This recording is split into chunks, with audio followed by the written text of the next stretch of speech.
What the haters talking about?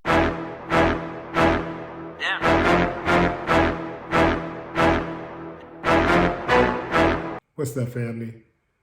An anonymous audio recording of Tupac speaking with monster Kody Scott has surfaced. This is from 1995. Tupac was fresh out of Clinton Correctional Facility, and monster Kody Scott was fresh out of Pelican Bay. They were talking about joining forces. A movie that Kody Scott was about to film, going to production. Tupac was the star in. That never happened. But Tupac was going to play Kody Scott, and Kody wanted Tupac to play him. Monster Kody Scott was a gang member out of LA. Now, listening to this recording, fam, it was clear that Tupac was on his way to doing something major. He really did want to change the landscape of how things were going on in America with black folks. In one part, he talks about gang members. When he talk about how rappers need to come together, he's gonna get the rappers to come together and do free shows, and they're gonna have these, each rapper gonna have a team, a football team, a basketball team, or a softball team. Get the kids to come together and be involved in extracurricular activities, get the men to provide protection, and that way they would regain respect from the community. And how he would get the rappers, all of these rappers who say they real or whatever, to come in and do a free show and just make it one big old community thing, and then eventually evolve into voting blocks where you get all these people together who have all of this influence, city by city, and take that to the city council and say, these are our demands, this is the person that we're gonna vote for, and if you don't give us what we want, we're gonna kick you out, we're gonna put who we wanna put in or whatever. But on and on and on, these type of things is what Tupac was talking about. He also spoke about the gangs. Now I'm gonna tell you something, fam. This gang thing, that's where a lot of us, we don't pass the smell test. And I'm saying that it's not just the gang members. A lot of us are afraid of the gang members.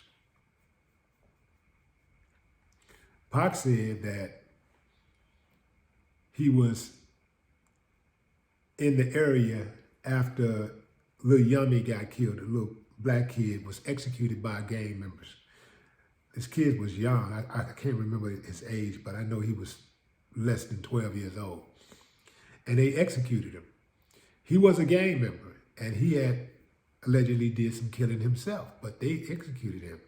And Pac said, hey, he said he was on stage in the arena, and he called him out. He said, y'all some cowards, y'all some hoes, y'all in this, that, and the third. And he said they turned on him and started throwing stuff at him on the stage and all of this stuff. And he said his attitude was, if the gang members ain't gonna get straight, we're gonna get them out of the game.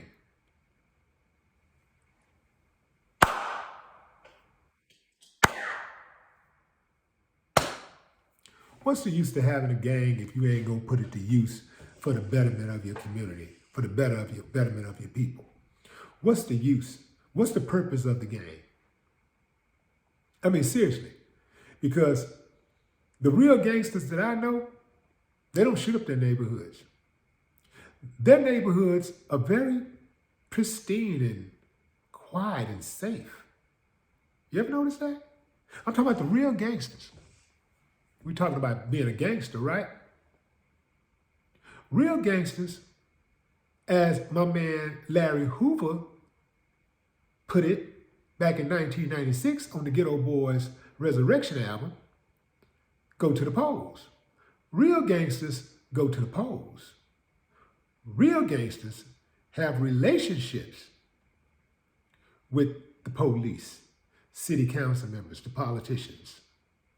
Real gangsters keep their communities safe for the women and the children, and even the men. You won't see people walking up and down the streets shooting up real gangsters' neighborhoods. You can't even get to the neighborhood. What we have is a lot of punks. Straight up. We got a lot of suckers, punks, scary little boy men out there. They have no direction. They're just out here doing whatever, lost, killing each other, maiming each other, doing everything you can think of, totally disrespecting the elderly in the neighborhood, everything. See, when I was coming up, you could not disrespect elderly people, period. You couldn't do that. Even the hardest gangster wouldn't allow that. You get your ass knocked off, you get your head knocked off doing something like that where I come from. To this day, you still can't do that. Not from in my area. I don't know what they're doing on the other side of town, but I can tell you where I'm from. Can't do that. You know, man, you had dudes coming out of retirement to whoop on your ass. And if you want to take it further than that, you can get that too. I'm glad he said what he said, because I feel the same way. Ain't no way that we can ride on these police officers who are out here killing us and give these people that look like us a pass. It don't even make sense. This is one of the reasons why the police think it's cool, because they see what we do to each other. See, if we start treating each other better, start treating each other with more respect,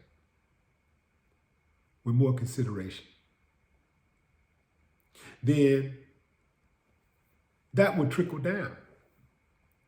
And it would be real when we gang up on them. It would be real when we show this outrage, right? It would be real. They would know it's real. They would know not to play with that for real.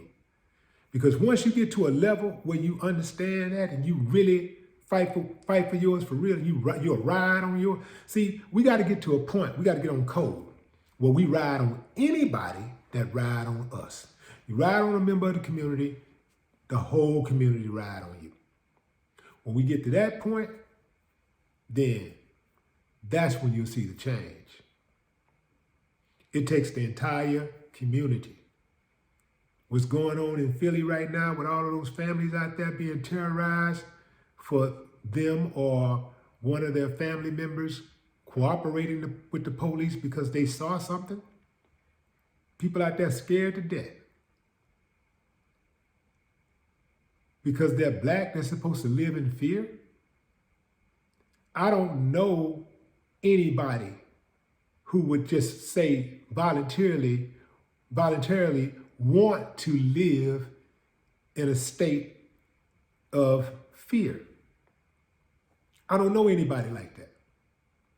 You can go to any hood in America, and the average person is a good person. The average person is hardworking. The average person is not violent. I'm talking the average. There's a small percentage that raise all the hell.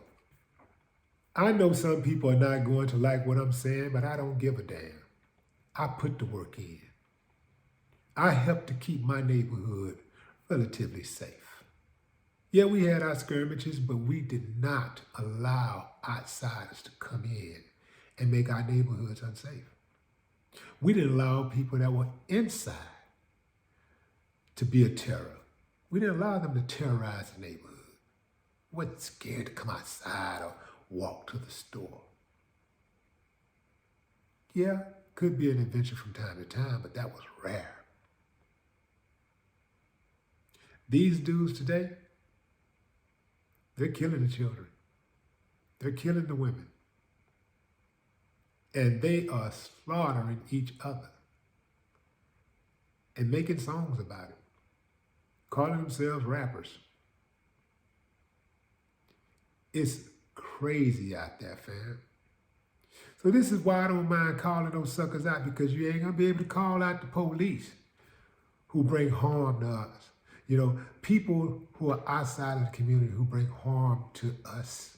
You're not going to be able to call them out without calling out those on the inside. The ones on the inside can no longer have a pass. It's too hard to get anything done. It's almost like painting a house in the rain. Think about what I'm saying, fam. Over here, you're protesting and got all this unrest for the police when they kill one person. But these fools over here just killed 10 people in the last week, 2 weeks, month. Make it make sense. You can't.